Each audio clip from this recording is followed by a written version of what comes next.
Hi welcome to Pallavi logs. ಎಲ್ಲರೂ ಹೇಗಿದ್ದೀರಾ? ಚೆನ್ನಾಗಿದ್ದೀರಾ ಅಂದ್ಕೊಂಡಿದ್ದೀನಿ. ನಾನು ಕೂಡ ಚೆನ್ನಾಗಿದ್ದೀನಿ. ನಾನಿವತ್ತು ಮಾಡ್ತಿರೋ ರೆಸಿಪಿ ಬಂದು ಬೆಂಡೆಕಾಯಿ ಸಾಂಬಾರು ಮತ್ತು ಮುದ್ದೆ ಹೇಗೆ ಮಾಡೋದಂತ ನೋಡ್ಕೊಂಬರೋಣ ಬನ್ನಿ.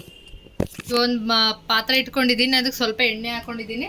ಅದಕ್ಕೆ ಬೆಂಡೆಕಾಯಿ ನೋಡಿ ಸಾಂಬಾರು ಮಾಡೋಣ ಅಂತ ಅಂದ್ಬಿಟ್ಟು ಈ ಥರ ಕಟ್ ಮಾಡಿ ಇಟ್ಕೊಂಡಿದ್ದೀನಿ. ಇದನ್ನು ಫ್ರೈ ಮಾಡ್ಕೋಬೇಕಲ್ವ, ಅದಕ್ಕೆ ಬೆಂಡೆಕಾಯಿನೆಲ್ಲ ಈ ಪಾತ್ರೆಗೆ ಸೇರಿಸ್ಕೊಳ್ತೀನಿ. ನಾನು ಇದನ್ನು ತೊಳೆದ್ಬಿಟ್ಟು ಒರೆಸ್ಬಿಟ್ಟು ನೀಟಾಗಿ ಕಟ್ ಮಾಡಿ ಇಟ್ಕೊಂಡಿದ್ದೀನಿ.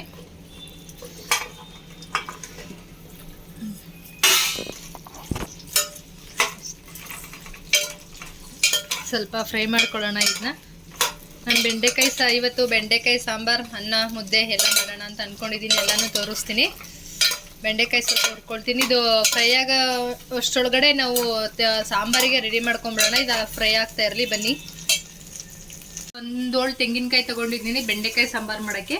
ಮತ್ತು ಒಂದು ಈರುಳ್ಳಿನ ಕಟ್ ಮಾಡಿ ಇಟ್ಕೊಂಡಿದ್ದೀನಿ. ಮತ್ತು ಒಂದು ಬೆಳ್ಳುಳ್ಳಿ, ಸ್ವಲ್ಪ ಹುಣಸೆಹಣ್ಣು ತೊಗೊಂಡಿದ್ದೀನಿ. ಇಷ್ಟೇ ಸಾಂಬಾರಿಗೆ, ಬೆಂಡೆಕಾಯಿ ಸಾಂಬಾರಿಗೆ ನಾವು ಮಾಡೋದು. ಇಷ್ಟು ಹಾಕಿದ್ರೆ ಸಾಕು. ಸೇಮ್ ಮೀನು ಸಾರು ಮಾಡ್ತೀವಲ್ಲ ಅದೇ ಥರ. ಇವಾಗ ನೀರು ಹಾಕ್ಕೊಂಡು ರುಬ್ಕೊಳ್ಳೋಣ.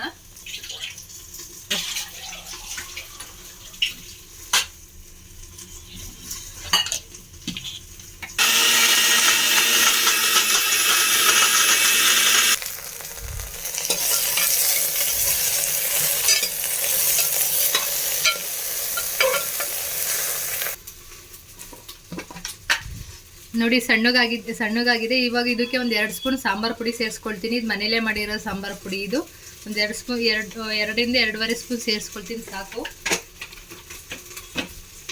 ರುಬ್ಕೊಳ್ತೀನಿ.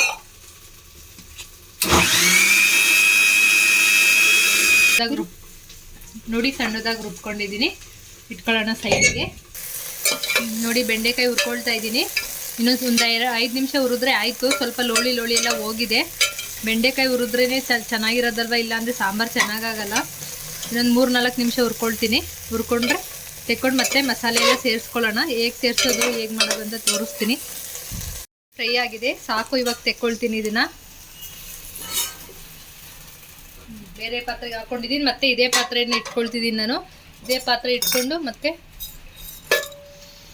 ಒಂದು 2 ಸ್ಪೂನ್ ಎಣ್ಣೆ ಹಾಕ್ಕೊಳ್ತೀನಿ.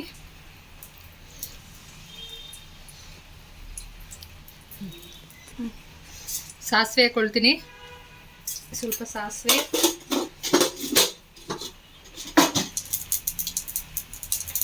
ಅಂತ ಅಂತಿದೆ. ಇವಾಗ ಕರಿಬೇವು ಮತ್ತು ಚಿಕ್ಕದಾಗಿ ಈರುಳ್ಳಿ ಕಟ್ ಮಾಡಿ ಇಟ್ಕೊಂಡಿದ್ದೆ, ಅದನ್ನು ಸೇರಿಸ್ಕೊಳ್ತೀನಿ. ಇದನ್ನು 1 ನಿಮಿಷ ಫ್ರೈ ಮಾಡ್ಕೊಳ್ಳೋಣ. ಸ್ವಲ್ಪ ಕಲರ್ ಚೇಂಜ್ ಆಗಲಿ ಅಲ್ಲಿ ತನಕ ಫ್ರೈ ಮಾಡ್ಕೊಳ್ತೀನಿ. 1 ನಿಮಿಷ. ಆನಿಯನ್ ಬ್ರೌನ್ ಕಲರ್ ಬರಬೇಕು, ಅಲ್ಲಿ ಗಂಟ ಫ್ರೈ ಮಾಡ್ಕೊಳ್ತೀನಿ. ಅದೇ ಸ್ವಲ್ಪ ಆನಿಯನ್ ಅಲ್ವಾ, ಬೇಗ 1 ನಿಮಿಷದಲ್ಲಿ ಆಗುತ್ತೆ. ಬ್ರೌನ್ ಮಾಡ್ಕೊಳ್ತೀನಿ.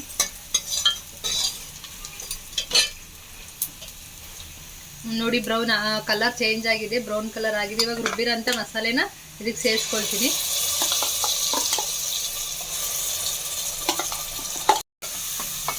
ಸ್ವಲ್ಪ ಜಾರನ್ನ ತೊಳೆದ್ಬಿಟ್ಟು ಆ ನೀರನ್ನು ಕೂಡ ಸೇರಿಸ್ಕೊಳ್ತೀನಿ.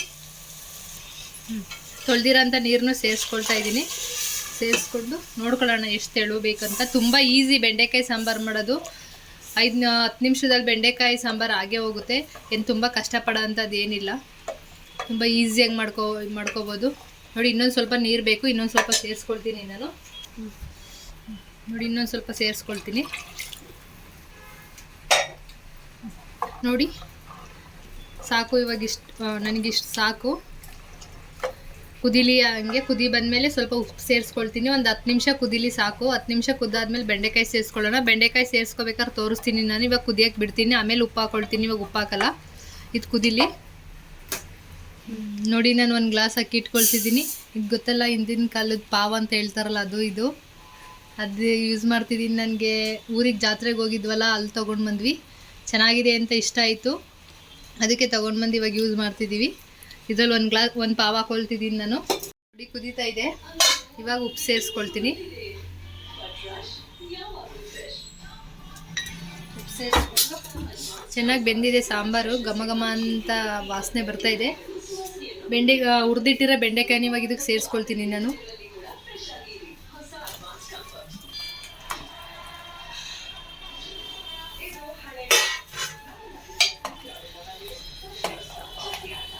ತಿರುಗಿಸ್ಕೊಂಡು ಜಾಸ್ತಿ ಇವತ್ತೇನು ಬೇಯಿಸ್ಕೊಳ್ಳೋದು ಬೇಡ, ಯಾಕೆ ಆಲ್ರೆಡಿ ಇದನ್ನ ಫ್ರೈ ಮಾಡ್ಕೊಂಡಿದ್ದೀವಲ್ವಾ, ಅದಕ್ಕೆ ಒಂದು 2 ನಿಮಿಷ ಮಸಾಲೆ ಎಲ್ಲ ಇದಕ್ಕೂ ಬೆಂಡೆಕಾಯಿಗೂ ಸ್ವಲ್ಪ ಹಿಡೀಲಿ, ಅಲ್ಲಿ ತನಕ ಒಂದು ಕುದಿಲಿ ಸಾಕು. ಆಮೇಲೆ ಆಫ್ ಮಾಡ್ತೀನಿ. ಆಫ್ ಮಾಡಿದರೆ ಬೆಂಡೆಕಾಯಿ ಸಾಂಬಾರು ರೆಡಿ ಆಗುತ್ತೆ. ಕುದಿಲಿ ಒಂದು 2 ನಿಮಿಷ, ಅದನ್ನು ತೋರಿಸ್ತೀನಿ ನಾನು ನಿಮಗೆ. ರೈಸ್ ಇಟ್ಟಿದೆ, ರೈಸ್ 2 ವಿಸಲ್ ಬಂದಿದೆ, ರೈಸು ಆಗಿದೆ. ಆಮೇಲೆ ಮುದ್ದೆಗಿರ್ತೀನಿ, ಅದನ್ನು ತೋರಿಸ್ತೀನಿ. ನೋಡಿ ಕುದೀತಾ ಇದೆ, ಬೆಂಡೆಕಾಯಿನೂ ಬೆಂದಿದೆ. ಫೈನಲಿ ನೋಡಿ ಬೆಂಡೆಕಾಯಿ ಸಾಂಬಾರು ಈ ಥರ ಬಂದಿದೆ. ನೀವೊಂದ್ಸಲ ಟ್ರೈ ಮಾಡಿ, ತುಂಬ ಚೆನ್ನಾಗಿರುತ್ತೆ. ನಾನು ತೋರಿಸಿರೋ ಮೆಥಡಲ್ಲೇ ಟ್ರೈ ಮಾಡಿ, ತುಂಬ ಚೆನ್ನಾಗಿರುತ್ತೆ. ಟ್ರೈ ಮಾಡಿಬಿಟ್ಟು ಕಮೆಂಟ್ ಬಾಕ್ಸಲ್ಲಿ ಹೇಗೆ ಬರುತ್ತೆ ಅಂದ್ಬಿಟ್ಟು ಕಮೆಂಟ್ ಮಾಡಿ. ಮುದ್ದೆ ಮಾಡೋದನ್ನು ತೋರಿಸ್ತೀನಿ. ಆಯ್ತು, ಇದು ಸಾಂಬಾರು ಆಫ್ ಮಾಡ್ಕೊಳ್ತೀನಿ. ಇಷ್ಟೇ ಸಾಂಬಾರು, ಎಷ್ಟು ಈಸಿ ನೋಡಿದ್ರಲ್ಲ ಬೆಂಡೆಕಾಯಿ ಸಾಂಬಾರು. ನಿಮ್ಮ ಮನೆಯಲ್ಲೂ ಒಂದ್ಸಲ ಟ್ರೈ ಮಾಡಿ.